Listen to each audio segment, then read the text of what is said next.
There's a lot of new stuff in Raiders that's going to make it very fast and give you a lot of cool options. There's Blast Boot, there's the new gliding mechanics, there's a double jump, which is crazy. Suffice to say, there are a lot of possibilities we haven't explored yet, but what I want to do today, 90 minutes after the game became playable at time of recording, is catch up our brand new Squid friends on the Splatoon movement veterans of the series have been doing from muscle memory for so long that we forgot that it's hard. There are chapters in this video, so if there's something specific you want to skip to, feel free to check those out. The first thing that throws people when they boot up Splatoon for the first time is the motion controls. This is totally understandable. Remember the first time you ever had to use dual stick controls, the classic left stick to move, right stick to turn the camera? We take it for granted a lot of the time as gamers, but early on, that was not easy, and it was probably frustrating. So too with motion controls. There are some valid reasons not to use them. If, for example, you get tremors, or you get motion sickness from the camera going up and down all the time, please, by all means, do not make yourself ill trying to play the video game that way. Besides physical disabilities, if you're not planning on sinking that many hours into the game and don't want to put up with the learning curve, that's totally fine. That said, y'all are watching a movement tutorial for this game, so you're probably at least a little interested in learning how to play it better. And motion aim is more than a little better once you get yourself accustomed to it. It is physically impossible to move your aim as fast with the sticks as you're capable of moving it with motion controls. It seems the game is designed in such a way as to encourage people to try them, because they get disproportionate rewards from mastering them. I would personally prefer that the full range of aim sensitivity be available to sticks users too, but I'm not the game devs, and for those who can get used to them, they almost never want to go back.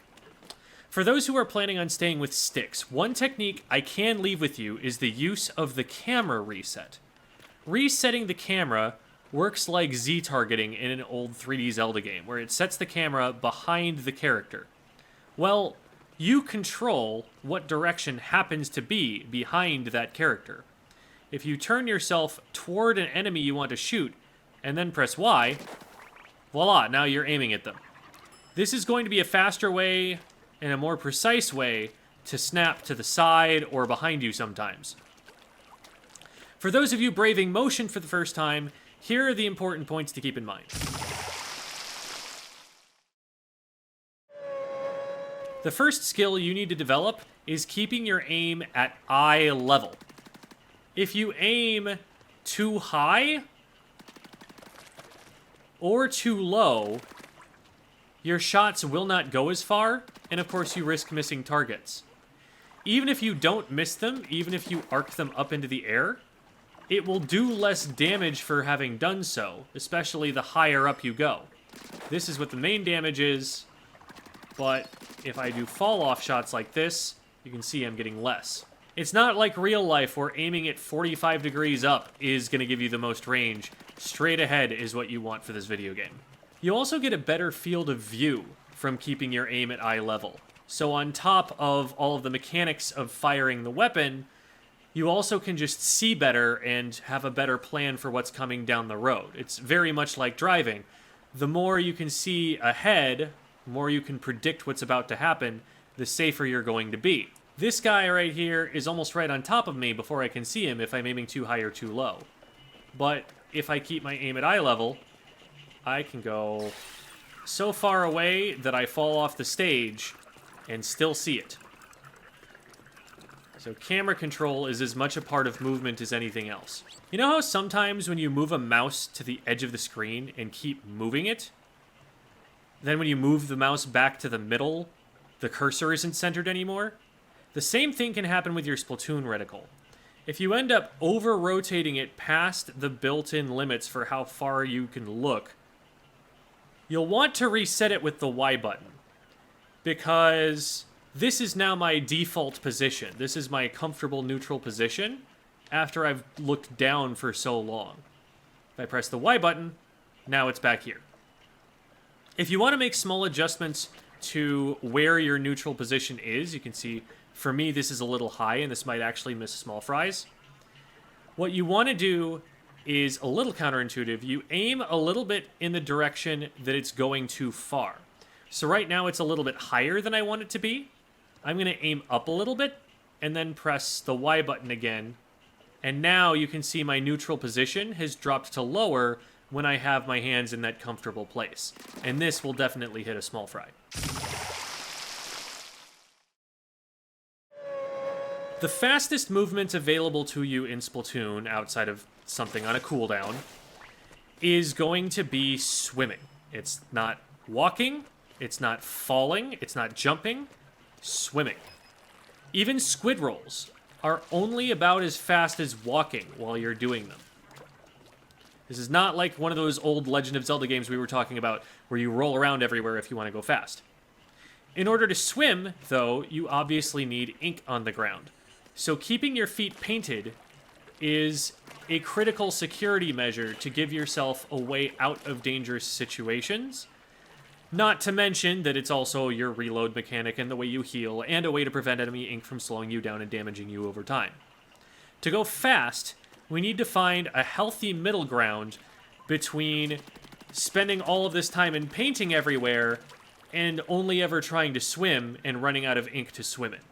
Different weapons paint the map and move in different ways, so I'll have to cover each weapon class separately to some extent. But before we do that, let's talk about how to change direction quickly. If you want to change directions while you're swimming, just turning the control stick is going to be pretty slow. As you can see, it takes some time to decelerate and accelerate in the opposite direction. Squid rolling is faster than doing this, but there is actually a better option, which up until this point in the series has been called substrafing. The name might change since they're not called sub-weapons in this game, they're called gadgets. I don't know, gadget strafing. Anyway, when you press and hold the R or L button to deploy a gadget, it won't actually launch until you release the button. This is so that you have time to aim it. This animation, originally the bomb-throwing animation from the mainline games, immediately stops all your momentum without requiring you to decelerate at all. You can then get out of this animation by going back into swimming in the ink. And if you release the gadget button while you're swimming like that, it won't deploy the gadget. I've released the R button at this point, and I didn't end up burning that cooldown. This works even if it's not a gadget you aim, or if the gadget is still on cooldown.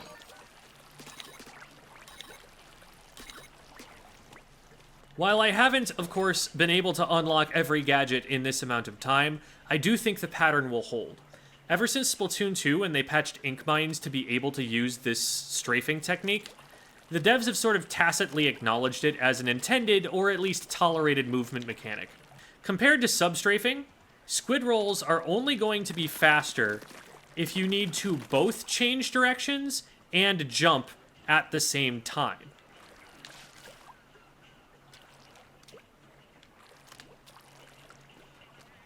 They can also be used to armor through damage. So if, for example, a stinger is targeting you, you can swim one way until the laser catches up, squid roll through it, so the short time it's touching you, the armor tanks it for you, and then repeat the process. If you're just trying to turn a corner as quickly as possible, though, substrafing is the way.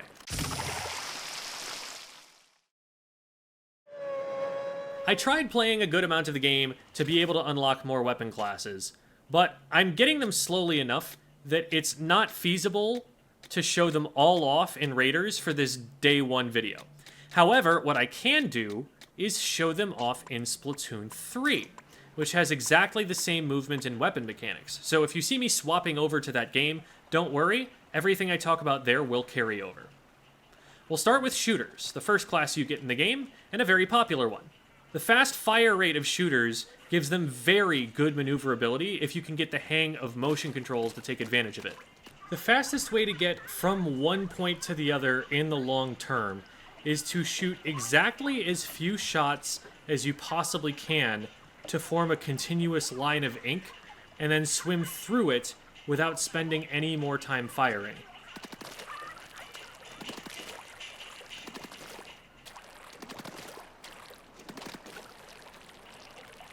You can get a line without gaps in fewer shots if you start by aiming far away, but then sweeping your aim down toward your feet as successive shots come out. So that's without doing this technique. That's with doing this technique. This will take practice, and its timing is going to be different depending on which exact shooter you're using, but it is definitely worth getting the hang of because it will save you a lot of time in the long run. Sometimes, though, you don't have time to paint an entire line. That salty tongue is about to bite, and you need to be elsewhere right now. In these cases, you get more immediate acceleration by looking all but straight down, putting a single dot, making sure that it overlaps with your feet, swimming to the end of that dot, and then putting another one down.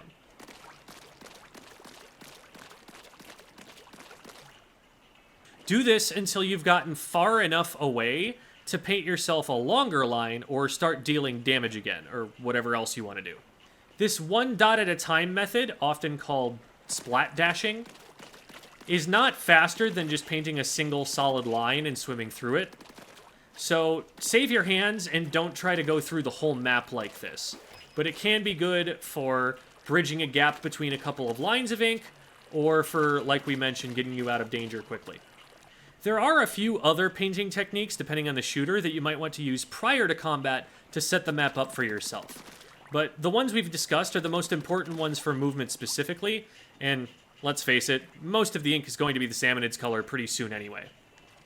In the mainline games, these techniques are more important because you're not outnumbered, and also you charge your special weapon this way, so doing it efficiently matters more there.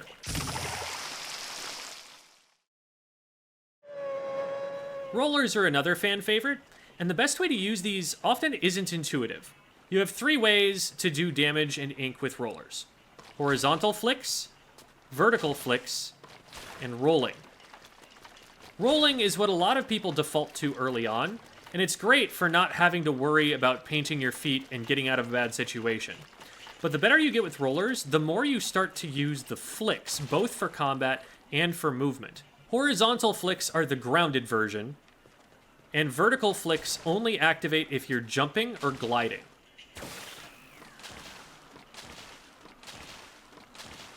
Vertical flicks give you a longer, more continuous trail of ink to swim through, on top of doing more damage, but they're always slower.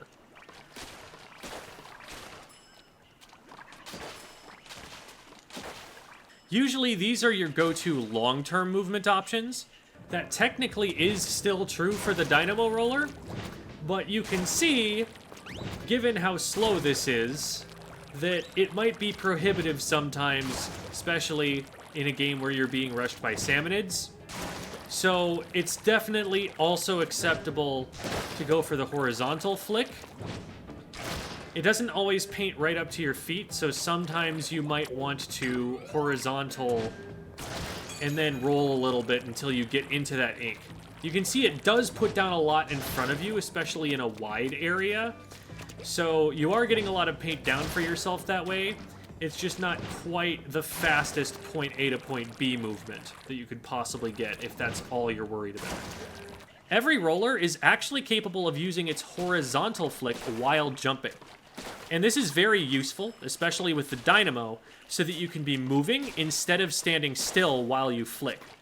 To do this, you just have to press the button to swing the roller before you jump.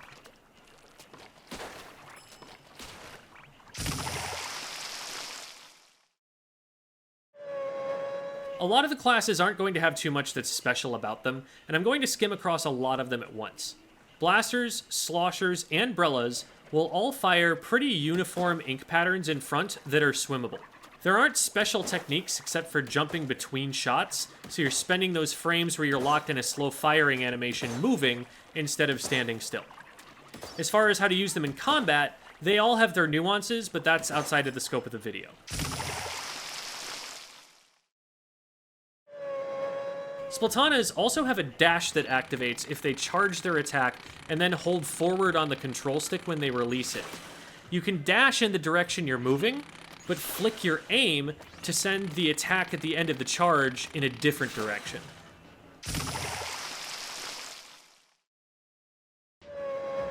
Certain chargers, splatlings, and stringers have charge hold abilities. That is, they're able to charge the weapon up, then swim a short distance before they fire what they've charged.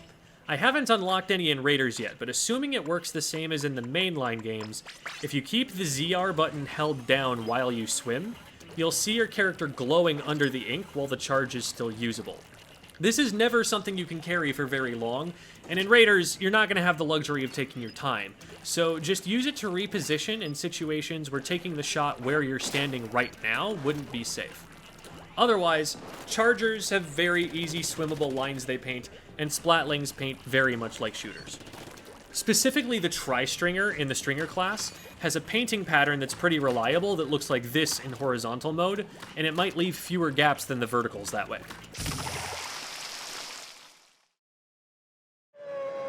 Brushes, unlike rollers, actually do move faster just rolling with the weapon down. This is partly due to how slowly they move when they are spamming with their main firing mode. It's nice that it lets you paint and move at the same time, but the paint is very thin. So when you do get someplace safe, and before you run out of ink, make sure you spam paint in a cone or a circle around you to give yourself a little more room to move. Brushes actually can paint a lot more than people give credit for in their normal firing mode. You just have to make sure that you're rotating your aim around while you do it, so that it lands in new places and not someplace you've already inked.